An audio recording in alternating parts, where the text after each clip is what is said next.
Coríntios, capítulo 1.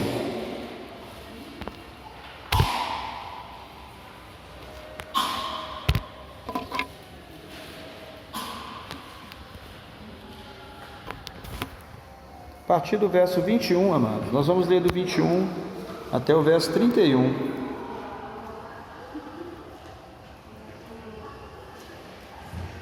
Primeiro Coríntios, capítulo 1, do verso 21 ao verso 31.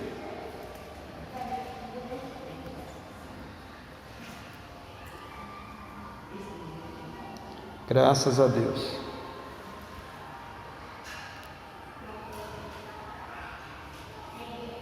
Está escrito assim na palavra do Senhor: pois, visto que na sabedoria de Deus o mundo não conheceu a Deus pela sua própria sabedoria, aprove a Deus salvar os crentes pela loucura da pregação.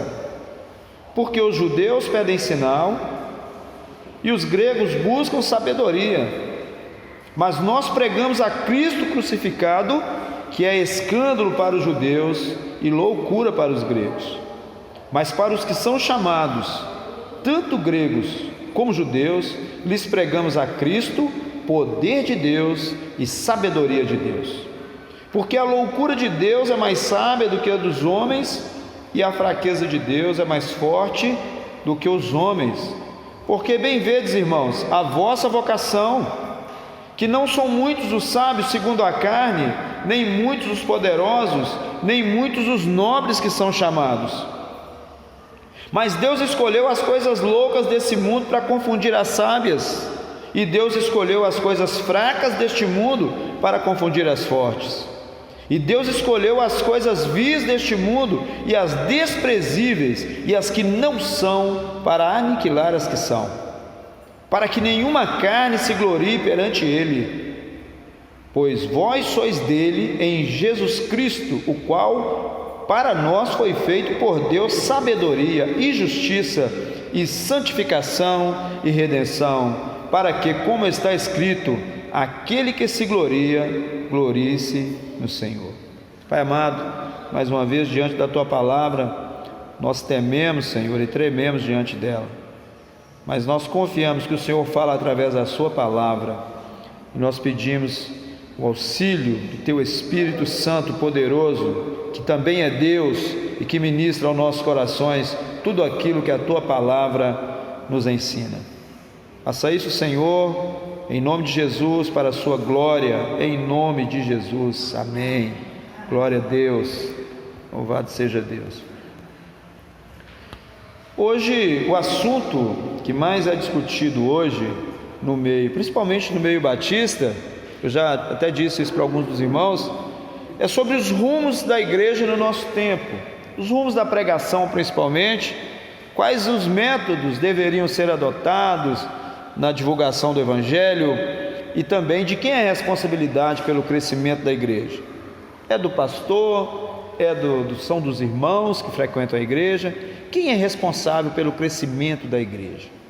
Isso tem sido discutido no nosso meio. E o que tem acontecido muitas vezes? Igrejas que estão há muito tempo estabelecidas em algum lugar e não crescem, não é? As igrejas não prosperam, não aumentam em número, quero dizer, crescer em número. E de repente vem alguém, aluga um salãozinho e começa a crescer, daí a pouco está com a igreja lotada, e muitos pastores hoje, muita gente no nosso meio fica frustrado com isso.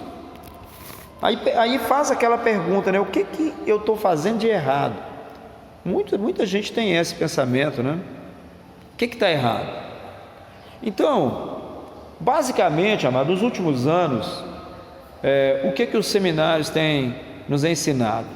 Que o Evangelho, ele não tem uma atração para o homem moderno, que as pessoas do nosso tempo necessitam de outras coisas para atrair a atenção para a igreja.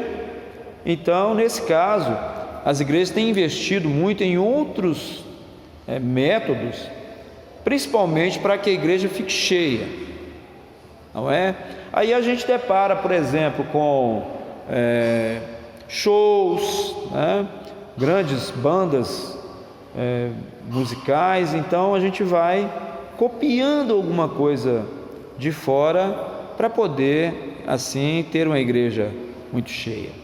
Mas a verdade é que no caso de Corinto, o motivo não era bem esse.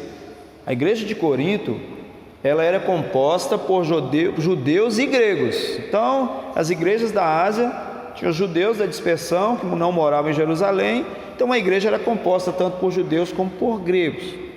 Duas culturas diferentes e com pensamentos também diferentes com relação à religião. Enquanto os judeus eram um povo da promessa, que tinham as escrituras e muitos milagres na sua história, no decorrer da sua história, muita interferência de Deus na história, os gregos eram um povo muito sábio, um povo muito estudioso. Os grandes filósofos dessa época, todos eram gregos.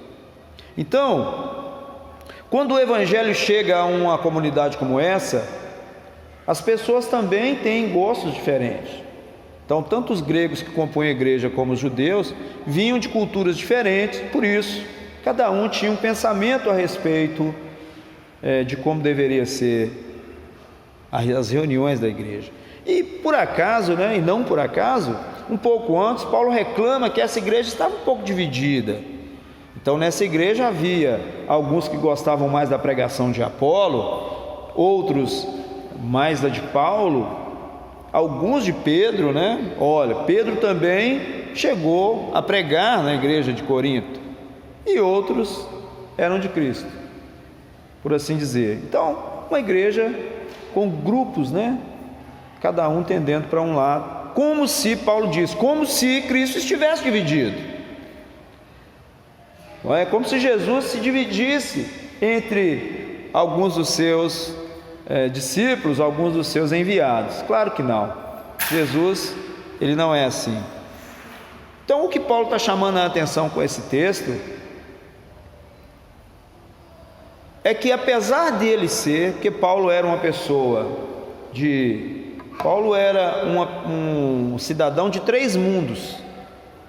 Então, quando a gente se refere ao apóstolo Paulo, a gente precisa de saber disso.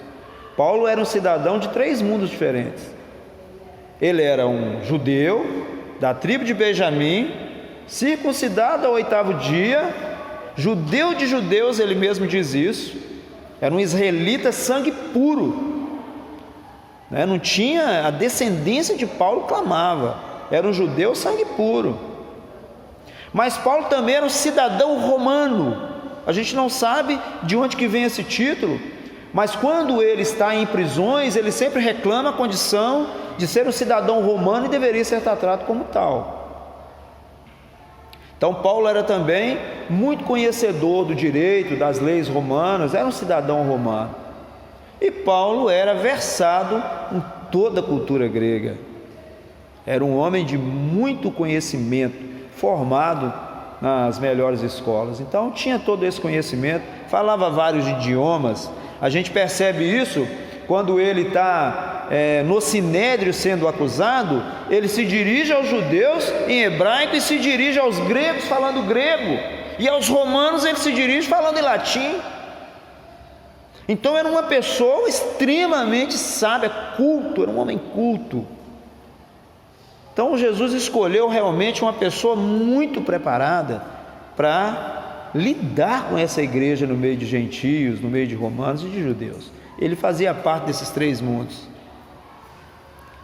Mas antes disso, Cristo o preparou para tudo isso, Mas enfim, quando Paulo chega na igreja de Corinto, ele percebe e vai chamar a atenção da igreja que não são métodos que façam com que a igreja seja uma igreja poderosa, podemos dizer assim. Então, Paulo vai iniciar esse texto que nós acabamos de ler. E aí, eu pergunto: qual é a igreja que nós queremos construir? Que tipo de igreja nós queremos construir? Uma igreja baseada na inspirada, inerrante e preservada palavra de Deus, ou uma igreja baseada simplesmente em conhecimento humano, em métodos humanos. E eu, logo de início, quero dar um título para essa mensagem: a Igreja do Reino dos Homens. Atenção, a Igreja do Reino dos Homens. O que acontece, amados, nos nossos tempos é que o homem moderno é tudo corrido, a gente não tem tempo para nada, né?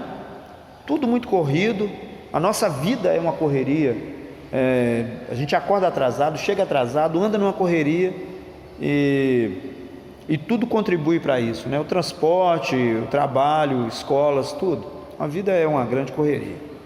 Então, nesse sentido, a gente tem pouco tempo para ouvir as coisas de Deus e principalmente de pensar nas coisas de Deus. Porque uma das coisas mais graves que nós temos hoje é que o que se diz, o que se prega num domingo, a gente quase que não tem tempo de lidar com isso durante a semana, de pensar sobre a mensagem que nós ouvimos no domingo. A gente não tem esse tempo de pensar, de analisar essa mensagem, de procurar aplicar a nossa vida, ou então de encontrar nessa mensagem algo diferente do Evangelho. A gente ouve e não guarda, não rumina essa mensagem, pela própria escassez de tempo. Então hoje se tem que as mensagens têm que ser muito curtas e que tenham um componente muito forte com relação à vida pessoal de cada pessoa, né? O que isso tem a ver com a vida da pessoa? Como ensinar as pessoas a levarem as suas vidas? Mas a verdade é que o Evangelho, ele tem um componente muito diferente disso tudo, que é nos fazer olhar para dentro de nós, um olhar para dentro de cada um de nós e fazer um diagnóstico nosso, a gente mesmo fazer um diagnóstico nosso. É como um médico examinando a si mesmo, se isso fosse possível. Então, no verso 21, Paulo diz: visto como na sabedoria de Deus, o mundo não conheceu a Deus pela sua própria sabedoria. Paulo, quando escreve Romanos capítulo 1, a partir do verso 18, ele diz que o que de Deus se pode conhecer é perfeitamente visível pelas coisas que são criadas. Então, só de observar a criação, você percebe claramente a presença de um Criador. Mas também os homens não reconhecem Deus quando olham para a criação, e é disso que Paulo está falando. Então, na sabedoria de Deus, somente com a sabedoria humana, o mundo não consegue conhecer a Deus. Tem-se várias ideias de Deus, gente, por aí. A gente ouve as pessoas falando de Deus como se o conhecessem. Como eu disse aqui, tem muita gente fazendo fofoca com o nome de Deus, porque não o conhece e sai falando um monte de coisas a respeito de Deus. Então a gente ouve isso muito, né? Nas mídias, pessoas que estão no meio, na mídia, pessoas que não exatamente são pessoas da igreja, mas que têm suas opiniões a respeito de Deus. Então, o mundo não conhece a Deus através do seu próprio pensamento, da lógica, do raciocínio, não.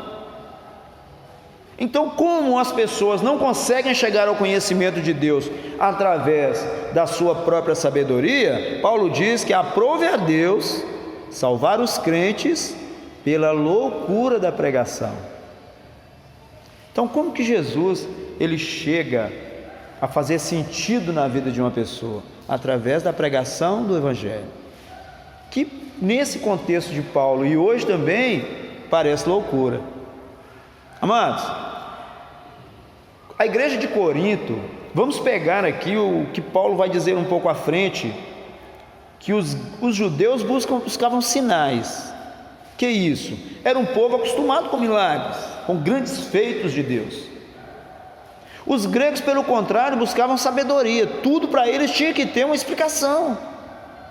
Olha que diferente isso. Você tem dentro da mesma igreja pessoas que creem em milagres, e tem dentro da mesma igreja um outro grupo que tudo para eles tem que ter uma explicação. Para um judeu que está dentro dessa igreja em Corinto, quando nós lemos lá no Êxodo que Deus abriu o mar, para ele basta. Mas o grego não, ele tem que ter provas disso. Ele precisa de ter uma explicação. Como que o mar abriu? É a mentalidade dos gregos, é assim. Hoje nós não estamos vivendo tempos diferentes. Ao mesmo tempo que nós temos pessoas no meio da igreja que creem em milagres, nós temos outros que até creem, mas tem que ver. No tempo de Jesus isso não era diferente, né? Isso aconteceu com o próprio Cristo. Então, os cidadãos de Corinto, eles davam muito valor à boa retórica, né? Um alto valor a um orador eloquente, que vinha com muita sabedoria humana. E realmente é muito bom quando você ouve uma pessoa que tem grande sabedoria. Eu fui há uns anos atrás numa palestra do Dr. Augusto Cury. Gente, que homem sábio, que coisa maravilhosa. Você fica 2 horas ouvindo o Dr. Augusto falar sobre as coisas relacionadas às incertezas humanas. Ele é muito bom, grande sabedoria, só que não consegue resolver os problemas das pessoas. As pessoas entram, ouvem e voltam com os mesmos problemas. Mas é um homem muito sábio, é muito bom ouvir pessoas assim. Aqui no Brasil tem outros, né? Grandes filósofos, grandes sociólogos, que sempre estão aí na televisão falando as coisas. Então o povo de Corinto gostava de ouvir pessoas assim. E o apóstolo Paulo, apesar que ele era uma pessoa de grande conhecimento, ele mesmo declara que tudo que ele aprendeu para ele era como esterco diante do Evangelho de Cristo. Então o que Paulo faz na verdade? Ele abre mão de tudo o seu conhecimento, todas as suas técnicas, para pregar o Evangelho na sua simplicidade, como ele diz: nós pregamos a Cristo crucificado. Cristo crucificado. Então, ainda em 1 Coríntios, no capítulo 2, do verso 1 ao 5, Paulo vai dizer assim: e eu, irmãos, quando fui ter convosco, anunciando-vos o testemunho de Deus, eu não fui com sublimidade de palavras ou de sabedoria, porque nada me propus saber entre vós, senão a Cristo e este crucificado. E estive convosco em fraqueza, e em temor, em grande tremor. E a minha palavra e a minha pregação não consistiram em palavras persuasivas de sabedoria humana, mas em demonstração de espírito e de poder. Para quê? Para que a vossa fé não se apoiasse na sabedoria dos homens, mas no poder de Deus. Olha o cuidado do apóstolo Paulo quando prega o Evangelho. Ele não deixa com que a sua sabedoria ultrapasse o Evangelho de Cristo. Por quê? Porque senão a pessoa acaba firmando a sua fé, firmando toda a sua vida em cima de pregações ou em cima de retórica de um pregador e não no poder de Deus. É muito bom ouvir um grande pregador, eu mesmo gosto de ouvir vários, mas o que tem que estar dentro dessa pregação é o Evangelho de Cristo, o poder transformador de Deus. É o poder de Deus que transforma um ser humano em outro. É o poder de Deus que nos faz sermos uma nova criatura. Isso é poder de Deus. Não existe sabedoria humana capaz de fazer isso. Senão os filósofos teriam resolvido isso há muito tempo. Eles têm um grande conhecimento da personalidade humana, mas os dilemas que o homem enfrenta, que o ser humano enfrenta, nenhuma dessas ciências de conhecimento humano pode resolver, Gente, nós somos pessoas com muitos dilemas existenciais. A gente, quando é muita dúvida, a gente muitas vezes questiona o significado da vida. Por que a minha vida é assim? Por que não é diferente? Por que a gente não é outra coisa? A gente questiona, temos muitos dilemas. E claro, as ciências humanas identificam, mas não dão solução. Então a sabedoria humana, ela pode fazer muita coisa pelo ser humano, mas não consegue fazer com que o ser humano conheça a si mesmo. Só o Evangelho faz com que a gente olhe para dentro de nós, pelo poder de Deus, e a gente consiga fazer um diagnóstico correto de quem nós somos e o que nós temos. Porque nós temos um problema. Todo ser humano tem um problema, tem um dilema dentro de si. Só que ele não sabe o que é. Tem um dos pregadores da igreja que diz que o ser humano tem um vazio dentro de si do tamanho de Cristo. Carrega isso para sempre, amados. As pessoas que não têm nada, elas buscam em algum momento da vida conquistar alguma coisa. Aí chega num ponto que conquista a riqueza, fama e poder, mas continua com um vazio dentro de si que nada preenche. Não há dinheiro nesse mundo que preencha o vazio que o ser humano tem.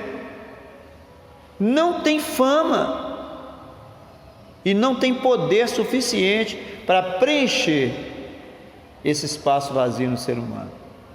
O dinheiro pode ir para outras áreas, o poder também, a influência, mas esse vazio que todo ser humano carrega, nada nesse mundo pode preencher, porque é um lugar vago, que ficou vago lá no Éden, com a queda, e é um lugar vago e que só tem um ser que pode ocupá-lo, porque é o lugar de um ser, é o local aonde o Espírito Santo vem habitar em nós. É o lugar vago que todo ser humano tem, precisa ser preenchido pelo poder de Deus, e é isso que Paulo procura fazer. Ele sabe que só o Espírito de Deus, que age através da pregação, pode fazer isso, que é preencher esse vazio que todo ser humano tem. E quando isso acontece, nada mais faz sentido.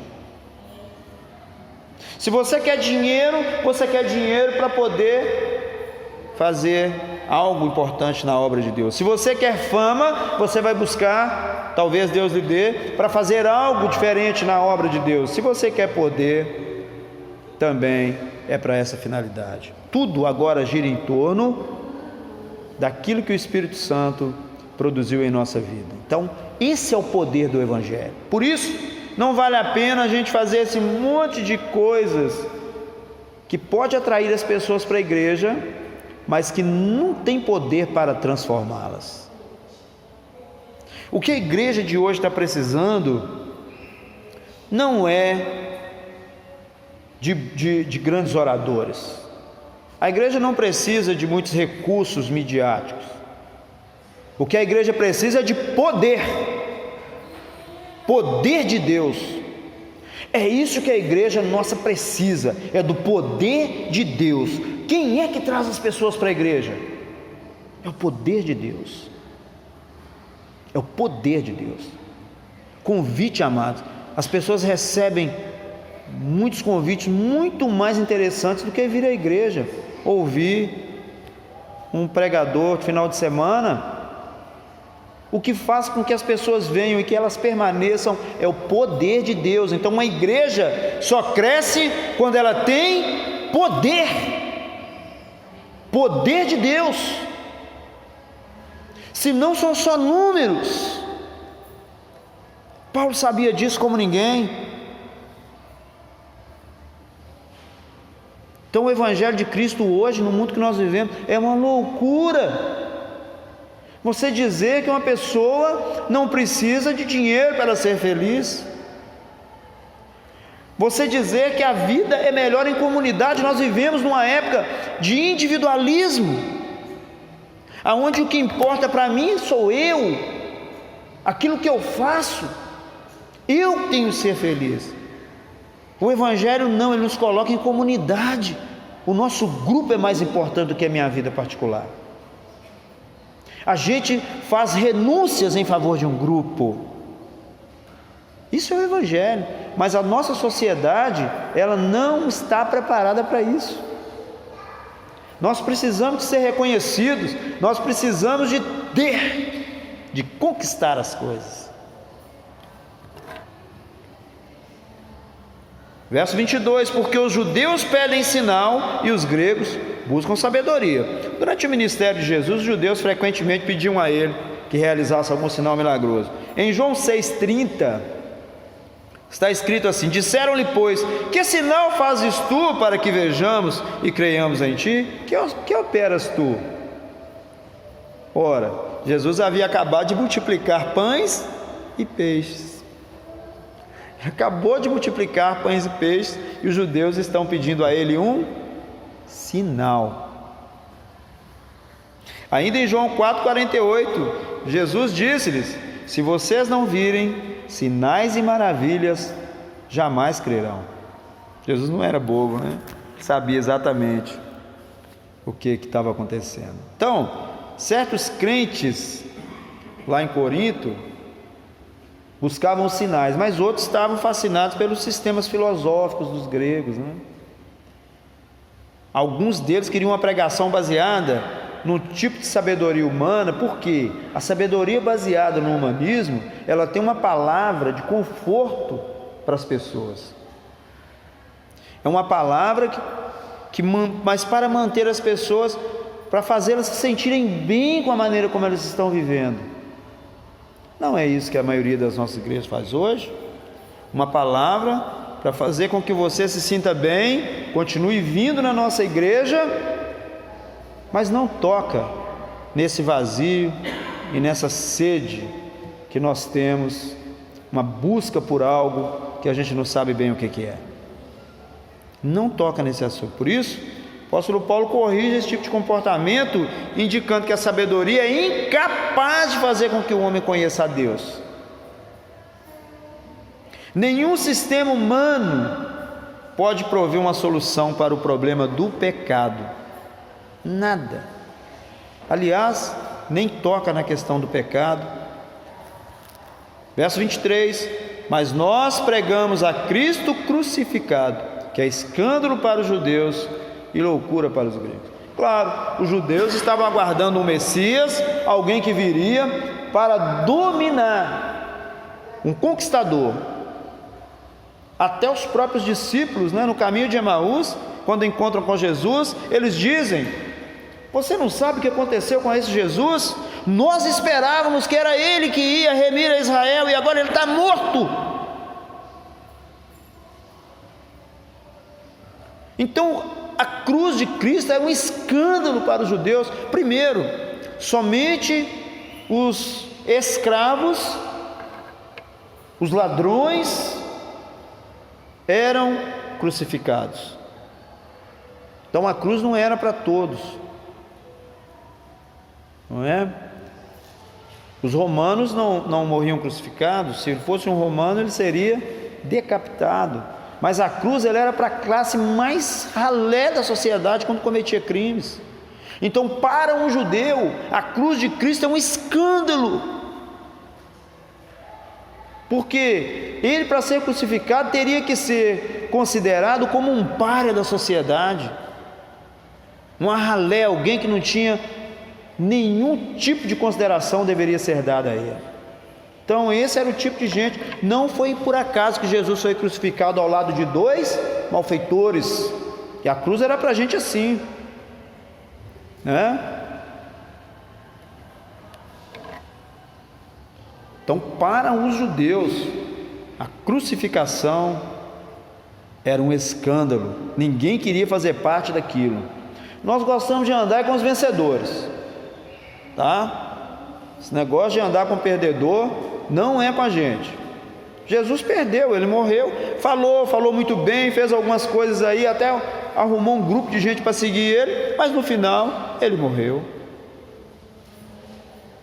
Então ele era, na cabeça dos judeus que não haviam acompanhado tudo isso, Jesus era um perdedor. Então isso é um escândalo, ninguém quer fazer parte disso. Mas é loucura para os gregos. Claro, os gregos, eles pensam em grandes sabedorias e tudo mais, e uma pessoa que morreu na cruz ser considerado um Deus, jamais, Deus não morre. Na cabeça de um grego, esse negócio de crucificação era uma coisa de morte de um Deus, porque Jesus é Deus, e a igreja falava também sobre isso. Eles dizem, mas Deus não morre, então não pode haver um Deus que morre. E quando se falava em ressurreição, pior ainda, Paulo até conseguiu pregar para eles algumas vezes, mas quando Paulo falou em ressurreição, eles disseram, você fala como um tagarela, uma outra hora nós vamos te ouvir. Eles não criam nisso. Mas Deus planejou resgatar os pecadores que nada podem fazer por si através da loucura da pregação, porque nesse contexto a pregação de Cristo crucificado é uma loucura para uns e é escândalo para outros. Quando a gente vai falar, por exemplo, com um muçulmano a respeito do Evangelho, a primeira questão levantada é essa: Deus não morre. Se ele morreu, ele não era Deus. Ressurreição não existe. Tem que provar, né, que existe ressurreição. Então, os sábios desse mundo, amados, rejeitam o Evangelho. Eu posso falar isso para vocês porque eu estudei tudo isso. Então, os grandes teólogos do mundo, eles rejeitam a Bíblia. São pouquíssimos grandes teólogos, os grandes nomes, os homens que escrevem os livros, são pouquíssimos que têm coragem de defender a Bíblia. Pouquíssimos, muito poucos. A grande maioria rasga, boa parte dela. Homens que se dizem crentes, os livros deles são uma vergonha, porque eles não podem admitir, por exemplo, milagres, de maneira nenhuma. Até a ressurreição de Cristo muitas vezes é questionada, não na igreja, mas nos meios acadêmicos. A mente humana, ela não consegue discernir isso. Então, muita sabedoria pode ser uma grande armadilha, muito conhecimento.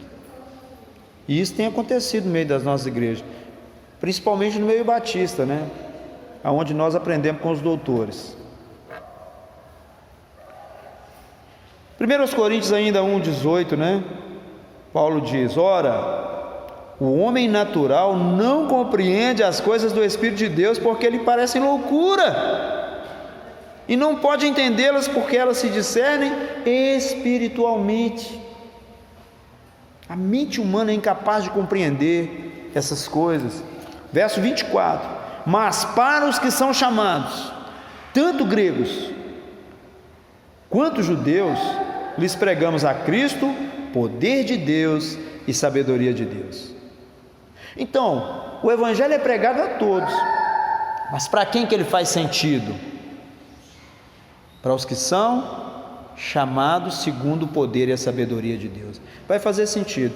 Olha, um doutor, ele pode pegar o texto de João 3,16 e ler, e lá está escrito o que mesmo? Porque Deus amou o mundo de tal maneira, todo mundo sabe, que deu seu Filho unigênito, para que todo aquele que nele crê não pereça, mas tenha a vida eterna. Um doutor pega esse texto e escreve um livro sobre ele, um livro com 300, 400 páginas. Mas uma pessoa simples, que pouco sabe ler, lê esse mesmo texto,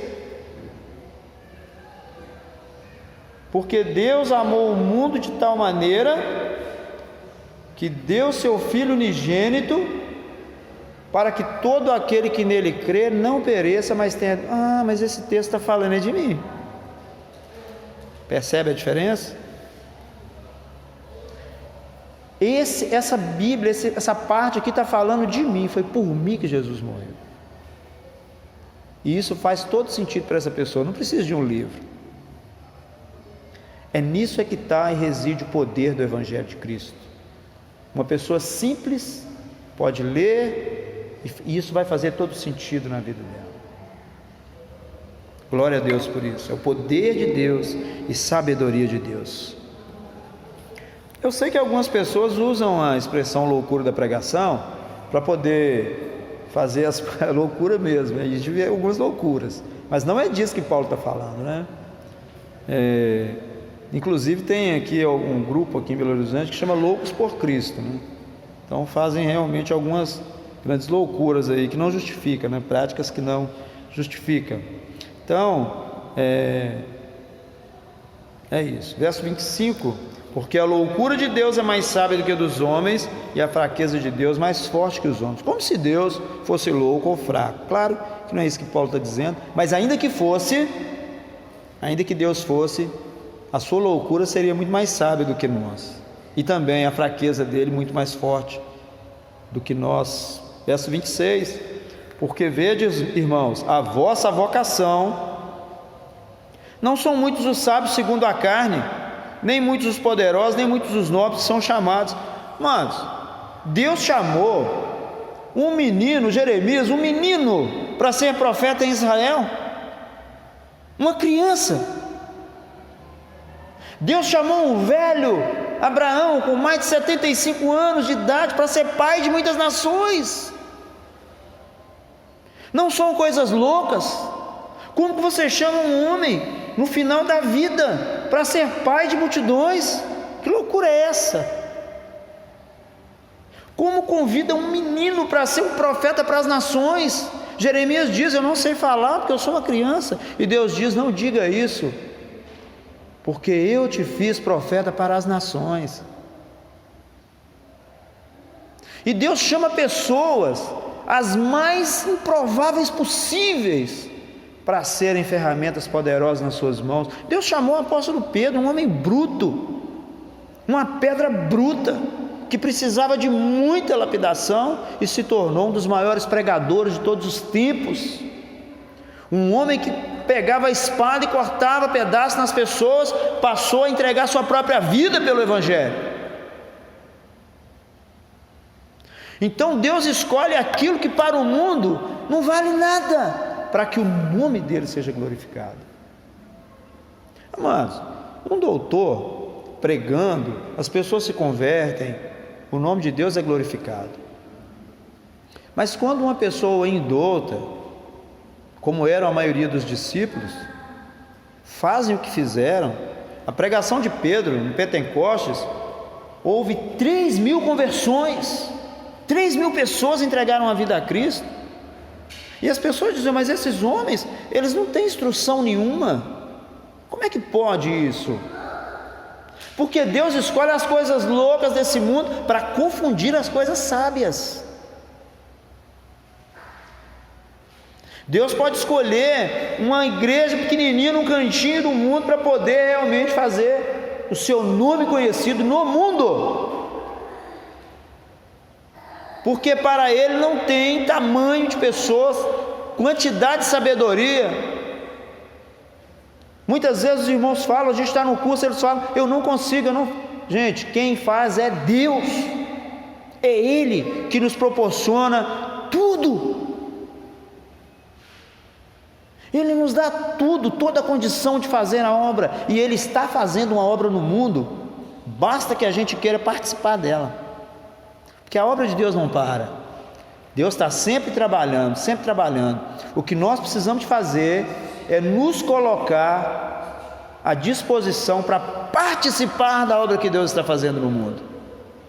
Ele não para, Deus move o mundo em torno da sua palavra. Ele tirou muitos muçulmanos dos países onde eles jamais ouviriam o Evangelho e levou tudo para a Europa. onde eles têm a possibilidade de ouvir o Evangelho de Cristo. Pessoas que moravam em países que jamais ia lá um pregador. Deus está fazendo uma obra no mundo que não para. E quando a gente toma ciência disso, nós clamamos a Ele uma oportunidade de participar dessa obra, fazer parte do projeto de Deus para o mundo, para sanar o mundo, para sarar o mundo, sarar as nações. Então Deus escolhe as coisas fracas para confundir as fortes. Deus chamou um menino de 15 anos para matar um gigante numa batalha. Meu Deus, o que é isso? O Golias, quando olhou para o Davi, falou: vocês estão de brincadeira comigo. Vocês estão de brincadeira. Deus escolhe as coisas vis deste mundo e as desprezíveis e as que não são para aniquilar as que são. Quando a gente lê Isaías 53, vamos entender muito bem de que Paulo está falando. Jesus morreu como uma pessoa vil e desprezível. Isaías diz no capítulo 53 que ele era desprezado pelos homens, era alguém de quem as pessoas viravam o rosto quando passavam por ele na rua. Mas Deus escolheu esse Jesus para confundir as coisas sábias desse mundo. Glória a Deus. Deus escolheu o seu Filho, feito humano e sendo feito carne como nós, ele se humilhou a si mesmo até a morte, e morte de cruz, como Paulo diz em Filipenses. Então, amados, Deus escolhe realmente as coisas fracas desse mundo. Para quê? Para que nenhuma carne se glorie diante dele. Nas reuniões de pastores, acontece assim: como é que está a sua igreja, irmão? Rapaz, está mais ou menos, a igreja está indo. Tem quantos membros lá? Ah, lá tem 50. Mas quando eu cheguei só tinha 5. É por aí. É sempre assim. Eu nunca vi um pastor falando: eu cheguei, tinha 200, agora tem 100 que eu comecei a pregar o evangelho, a metade foi embora. Ninguém diz isso. Então, a glória, amados, ela só pode pertencer a Deus. Eu não posso estar aqui pregando achando que amanhã ou depois essa igreja vai estar cheia, porque eu sou bom, porque eu sei convencer as pessoas, mas eu não consigo convencer nem a mim mesmo de nada.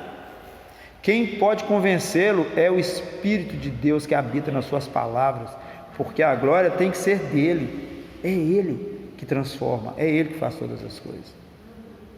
Vocês ouvem a palavra, mas quem pode fazer isso dar fruto na vida de vocês é o Espírito de Deus. Só ele pode fazer isso. Só ele para produzir edificação na vida de vocês, fazer com que essa palavra penetre e a cada momento você esteja lembrando dela. E aí ela vai produzir frutos na sua vida para a glória de Deus. Um dia vocês vão lembrar de um servo de Deus que falou com você essas coisas, mas o poder e a sabedoria vem de Deus. Graças a Deus por isso. Então, o problema da igreja de Corinto, já estou concluindo, amados, com a genuína pregação persiste até os dias de hoje, né? As pessoas buscam uma mensagem diferenciada, um sermão inovador, algo que satisfaça o nosso ego. Tem pessoas que pulam de igreja em igreja buscando uma pregação que fale algo diferente com ela. Mas não há como fazer da mensagem da cruz um produto desejável aos olhos do pecador, amado. Não tem como. O homem sempre quer algo que coloque ele para cima, que exalte. Mas a loucura da pregação, ela nos humilha, ao mostrar que nós estamos numa situação de miséria, né? Incapacidade diante de Deus. É isso que o Evangelho nos mostra. A nossa real situação é de miséria. Nós somos realmente miseráveis diante de Deus. necessitados, carentes, não é, da misericórdia de Deus. Jesus diz isso quando encontra os fariseus e diz que havia duas pessoas orando no templo. Um deles era um cobrador de impostos, e ele ora e diz: Senhor, tem misericórdia de mim, porque eu sou um pecador. E o fariseu estava também orando e diz: Senhor, te dou graças porque eu não sou como esse publicano, pecador. E Jesus diz que quem saiu dali justificado foi o publicano e não o fariseu. Aquele que a si mesmo se exalta será humilhado, e aquele que a si mesmo se humilha será exaltado. Amém? Então os judeus queriam ver sinais sobrenaturais, né? Alguma forma de mostrar que a nação de Israel era superior às outras. Então esse era o tipo de sinal que eles esperavam. Então o trono de Davi. Mas os textos do Antigo Testamento, Isaías 7,14, está escrito, né? Portanto, o Senhor mesmo vos dará um sinal. Eles estão atrás de sinais. A virgem conceberá e dará à luz a um filho, e chamará o seu nome Emanuel. O sinal já foi dado. Ainda Isaías 6,9: porque um menino nos nasceu, um filho se nos deu, o principado está sobre os seus ombros, e se chamará o seu nome maravilhoso, Conselheiro, Deus forte, Pai da eternidade, Príncipe da paz. Então os sinais já estavam lá, né? Lucas 1,35: e respondendo o anjo, disse-lhe, dizendo a Maria: descerá sobre ti o Espírito Santo, e a virtude do Altíssimo te cobrirá com a sua sombra, pelo que também o santo que há de ti nascer será chamado Filho de Deus. João 1,14: o Verbo se fez carne e habitou entre nós, e vimos a sua glória, glória como unigênito do Pai, cheio de graça e de verdade. E o verso 31: como está escrito, aquele que se gloria, glorie-se no Senhor.